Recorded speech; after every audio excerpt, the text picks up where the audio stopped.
Welcome to the Flip Your Script podcast. I'm Kristi Piehl. As a teenager, Cheryl Hunter left her family's horse ranch in rural Colorado for the bright lights of Europe. While traveling abroad as a teenager, she was kidnapped, held captive, and left for dead. She kept her pain hidden and flipped her script to a life of publicity. She modeled, wrote best-selling books, she's produced for television programs, and is a speaker, because now Cheryl is sharing her story to help people rise after adversity. Cheryl, welcome to the Flip Your Script podcast. Thank you so much. I'm delighted to be here. Your story is remarkable, not just because of what happened to you, but how you were able to move through the pain and be so public about what happened to you for the purpose of helping other people, which is exactly what we do on the podcast. So let's start with, when did you know that something was really wrong when were you traveling around Europe? Were you like, how did you get yourself in a position where you knew you couldn't get out? I had gone on the trip with the intention of finding a way to get out into the world. I grew up in a place, I don't know any of you listening, if you live or have ever have come from or have ever lived in a place that's incredibly remote from our horse ranch where I grew up in the remote Rockies of Colorado. There were no signs of civilization or modern life. And it was idyllic as a child. But as I got to be a teen, I wanted to get out into the world and meet people that I wasn't related to by blood. I wanted to experience the things I'd read about or seen on TV or movies. And I really wanted to find a way to stay. So when we got to France, my best friend and I, and a man approached me wearing a big camera saying that his friend and I could make me a model if I wasn't already one. I thought it probably wasn't the best idea, but I was savvy. I was smart. I was a tough ranch-raised Colorado gal. After all, I thought I could figure it out like I had done my whole life. Now, mind you, I was a teenager. That whole life wasn't that long. So I went with them. It wasn't until I was drugged and taken to an abandoned, what was probably a construction site of some kind, till I realized something was actually wrong. But it was, look, I'm not the first person to go through adversity. And once I was set free, I recognized that it was my own private hell, but because I didn't tell anyone, I wasn't public about it, ironically, for over a decade. But I realized that I'm not the first person to go through something hard. What have others done? How did they overcome? And rather than just read about that in a book, I wanted to figure it out on my own. And that's where the next part of the journey began. It's remarkable too, Cheryl, that you were a teenager and knew sort of right after it was over. Boy, other people have been through really hard things too, because a lot of teenagers have this perspective that everything is going to be rosy forever. And the plan that I have for my life is what's going to happen. And should be, this isn't fair. I can't believe this happened to me. It's not right. So it's impressive that as a teenager, and maybe it came from the grittiness of the ranch girl, in Colorado, that you sort of had that fire in the belly, so to speak, to say, yep, this is bad. And I'm not the first. There is that experience as a teenager, isn't there? I mean, even as a young person, I read this Cheryl Strayed quote recently, and I know how much you love quotes. This is, but this one is one that I just read that I found very impactful over the weekend. It said something like, and I'll paraphrase, "We have no right to the hand that we weren't dealt, but we wanted to have. But we have a moral obligation and duty to play the hell out of the hand that we do have and that we were dealt." And there's something about, teen or not, it's interesting, Kristi. I think at any age, we can get stuck into the entitlement mentality of, but this isn't what I wanted. This isn't what I chose for myself. This isn't what I set out to accomplish. This bunch of baloney that I was dealt, no. And it's where I've found ultimately throughout life that the circumstances, the events that have yielded the most fruit are those circumstances and situations where I was dealt a hand that I did not choose. So And powerful. I think it was I'd love to say, "Oh, it was just I was just a brilliant teenager," but I had a mom who was especially insightful, and she was a seeker, whether it was in her lifelong career as an educator or, following her own spiritual path or whatever that was. She taught in that Socratic way where rather than telling us what to think, she got us to inquire. My brother and sister and I, "Well, what do you think about that?" And I thought when I was younger, "I don't want to know what I think. I want to know what you think."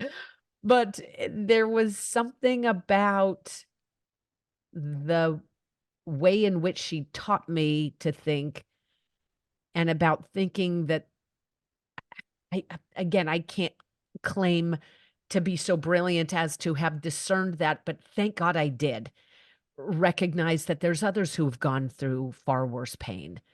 And at the time, I thought, well, okay, I'm young and I'm messed up in the head. I have no future. Who's worse off than me? You know? And I was like, let me think about that for a minute. Oh, old, messed up in the head and has no future. Because at least if you're young, people listen to you a little bit. When you're older, nobody gives a darn one way or the other. So I started volunteering at old age homes of whatever kind, boarding care facilities, whatever kind of skilled nursing facility. And I volunteered and went there and listened to these people. And they had so much to say, which was pretty great for me because in my head at the time, I had a lot of stuff rattling around in there that I didn't want to listen to. But I could hear how they'd overcome adversity because everyone deals with it, right? And some of them were Holocaust survivors and war vets and survivors of atrocities and genocides, all kinds of things. And I could see that there were some of them that overcame and others that had gone through a similar circumstance who had not. And I wanted to understand why. I listened, I did this for a long time, and then eventually started codifying what they had said and created a framework to overcome adversity. And I started testing it out on people that I also knew had gone through challenges, survivors, sexual assault, trafficking, people who had gone through a lot and just needed help. And it worked. And I thought, aha, this is what I'm put here to do is help people overcome adversity. Now, how do I let people know that I can help? And that's where the next stage of the journey began. I have never heard anyone describe it quite like that. And what frankly, I've never thought about it is, boy, if you think things are really bad for you, why don't you think about who it could be worse for and go talk to them and figure out what you can learn from them? That is a really wonderful kind of nugget or tip because it takes you immediately outside of what happened to me and the sort of narcissistic view that humans are created to be in, which is I'm the center of my universe and how does this impact me? But to go outside of that and to say, I want to hear about your story. I want to hear from you. I want to learn from you. And you're automatically in a mindset of curiosity and wonder. And you're focusing on the energy on someone else with the intention, which you did, of taking it back, learning how to apply it to your own life, which I'm interested, you mentioned that you didn't talk about what happened to you for 10 years. So the loved ones, the people who would have supported you and could have been there for you, you didn't talk about it. What flipped for you, Cheryl, that made you want to start sharing your story? Part of the journey of recognizing that I could help others overcome adversity, similarly to uh, what I had done, is that I recognized the value in owning and sharing what occurred. And I as I started to do that, as I started to finally speak about it, I realized it was seminal to do that. Now, concurrently, I recognized it was essential to, as part of the healing process, to share. And I had this educational framework that I realized would make a big difference for people if they knew about it. Now, my day job at the time was writing network television. And I could see the power that major media had to shape the collective conversation or narrative. You know, those water cooler moments where everyone in the country is talking about the same thing. And I thought, oh, wow, what would happen if those were conversations for good? If those were conversations for what's possible, if, hypothetically speaking, I could get the message about overcoming adversity being possible out to the world. And it took me almost a decade, even though I was connected vis-a-vis writing network television in major media. I was in major media. I just didn't know how to get a message out that wasn't something, on network TV, that, scripted television. And finally I did. I was able to share that. Now, as back to your question, as part of the process of overcoming adversity, not everybody wants to share their message with the world. Some, a trusted family member or friend, a support group, perhaps, other survivors, maybe.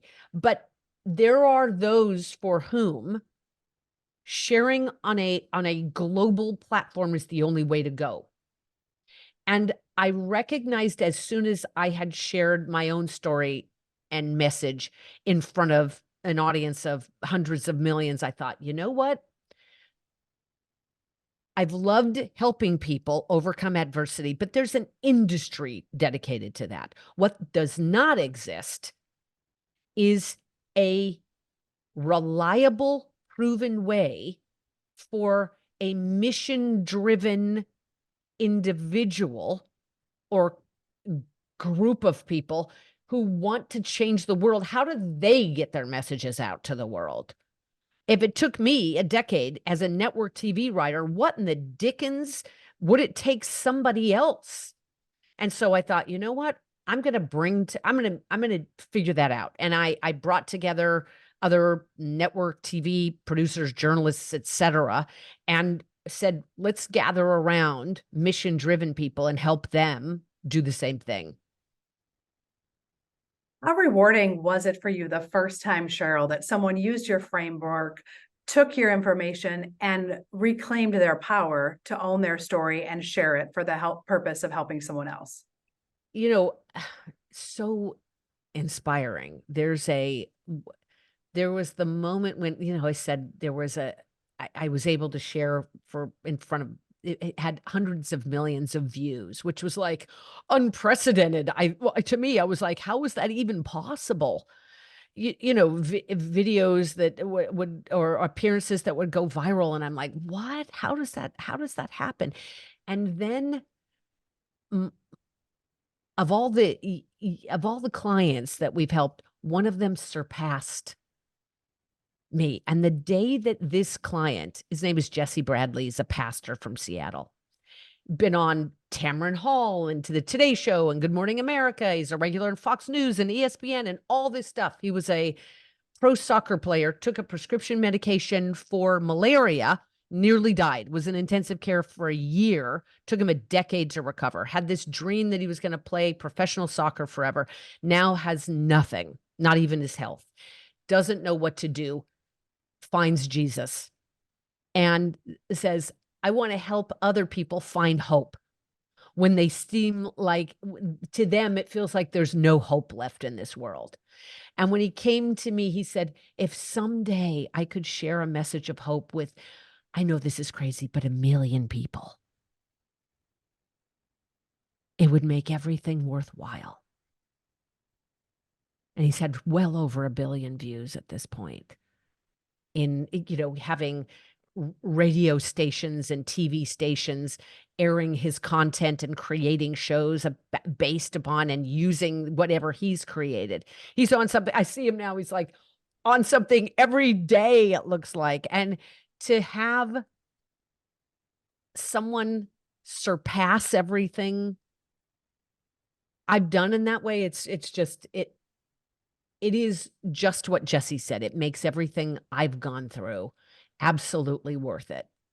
Because, at the end of the day, as I listened to these elderly people who just wanted to be heard, something hit me, Kristi. It was every one of us just wants to be heard and help. And if we could just use our lives to help people, and Jesse is giving a message to hope, that really helps people, and it feels it's truly a dream come true. So Cheryl, for people, well, first of all, congratulations on coming around and figuring out how to not just help yourself, because you had to help yourself before you could help other people, and then figure out how to help other people. If people who are hearing this have whatever adversity happened to them that they couldn't control in their mind, and they're like, I don't know how to start, I don't know what to do. Should they watch one of your TED Talks? Should they get one of your books? Where do you tell people who have never said the words out loud, this happened to me and I'm struggling, I don't know what to do? Where do you tell them to go? Where should they start? Sure. There's, one of the TED Talks, definitely. There's a principle I speak about that I learned not long after the kidnapping, where I learned this Japanese principle called wabi-sabi. I was living in Japan and modeling over there.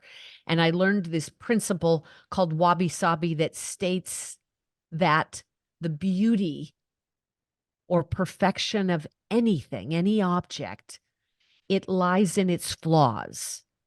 And it blew my mind. I thought, could that apply to people? Because I feel completely damaged and ruined. And that would mean that I am beautiful. I've got something redemptive about me.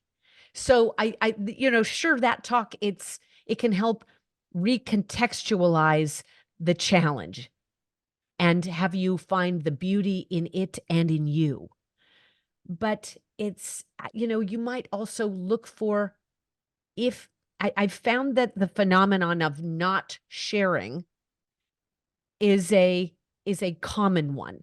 Sure, on one side there may be trauma sharing. I'm not talking about that. And then on the other side, there's remaining completely, the other side of the pendulum swing. There's remaining completely tight-lipped and never sharing with another, bearing everything ourselves, carrying the proverbial weight of the world on our shoulders. But look to see who you might entrust with your beautiful story, knowing that no matter how they take it, it's irrelevant in one regard. It's about you claiming and owning what's contributed to making you so magnificent. Oh, that's a cool perspective. And I love the trust part of that. Find someone who you can trust with your story. That's so important, because to your point about, trauma sharing and the different, there are a lot of new methods, well, not new methods to share a story that weren't available when this happened to you. You couldn't leave the abandoned construction site and go live on name the platform or take images, and that wasn't a thing. So people have a lot more ways of sharing their story. But when you share your story on a large platform or with people you don't know, the trust part isn't there. And I just wanted to pull that trust piece out, that, boy, to really get value out of sharing your story requires the person you're sharing it with has trust with you. Yes, it's an interesting dynamic that you bring up, Kristi, because some, as a first step, finding someone in whom you can place your trust, and they may merit that trust or they may not, and sharing that story with them.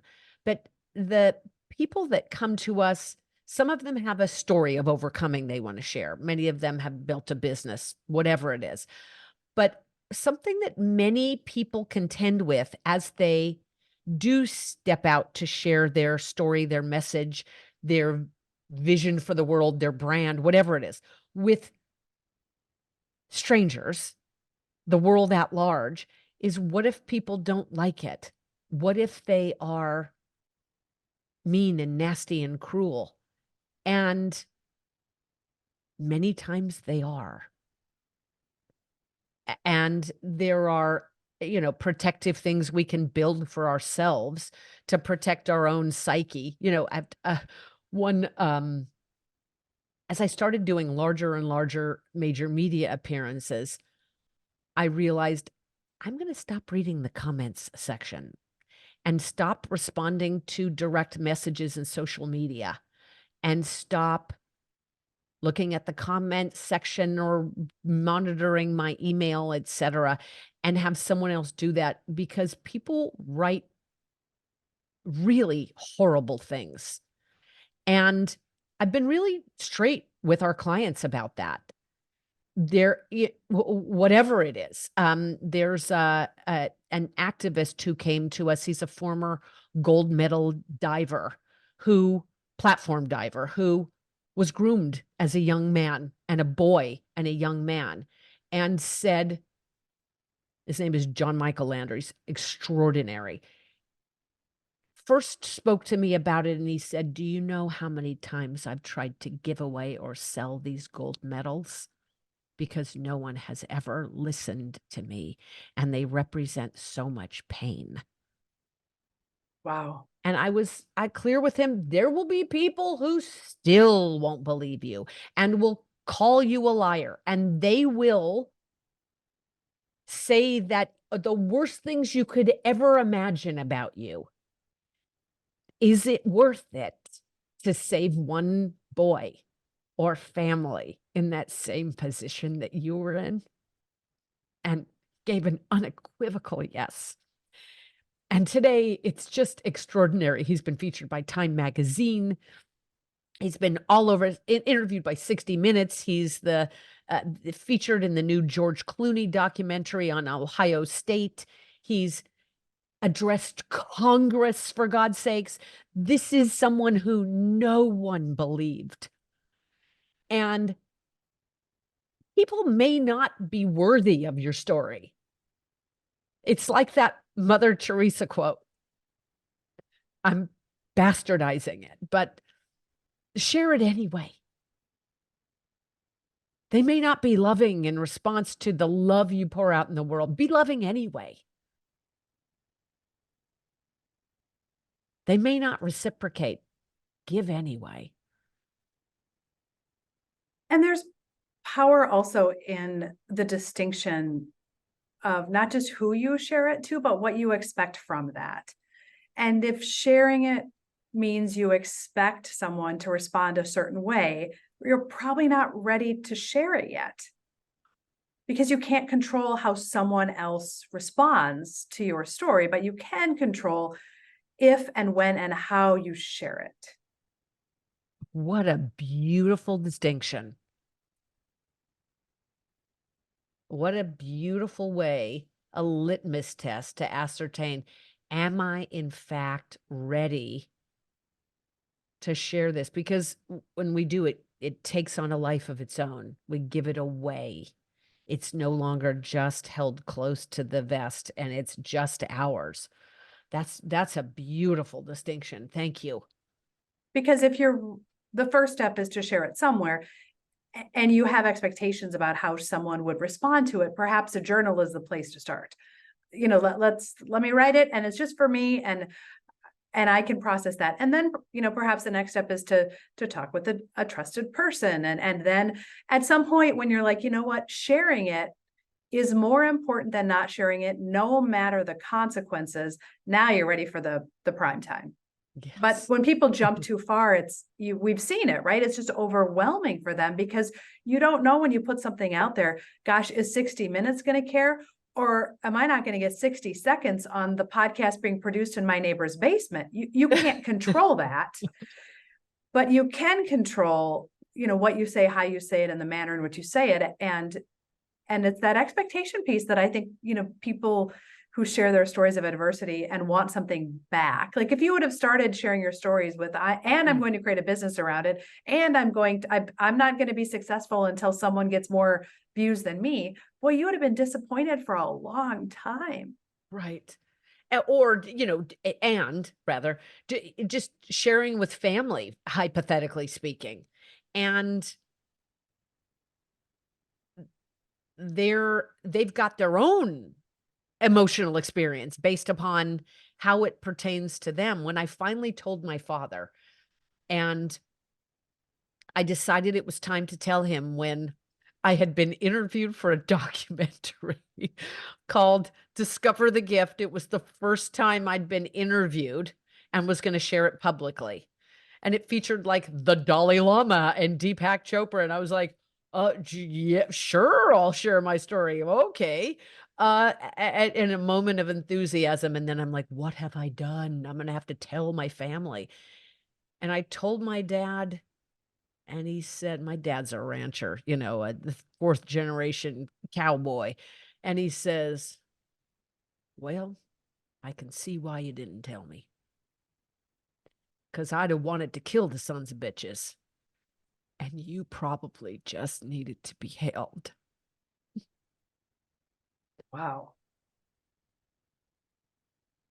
They may not have the reaction that we want. Now that reaction I found incredibly beautiful, but at the time, were I a teenager still, I don't know. I don't know if I could have dealt with handling people's emotions on top of my own. You bring up such great distinctions. I love them. Yeah, I mean, I'm a little speechless because what your dad said and the reaction, all of that is so powerful. And even though I'm sure you would have loved to have been able to leave there and run home, it's probably a gift that you were an ocean away. I was captive when I was there with the men in France. And then, much to my amazement, once I was physically free, there was this whole other kind of captivity. The captivity between my ears, the mental machinations of, I'm going to get back at them and what happened and I'm ruined, and all of just replaying and replaying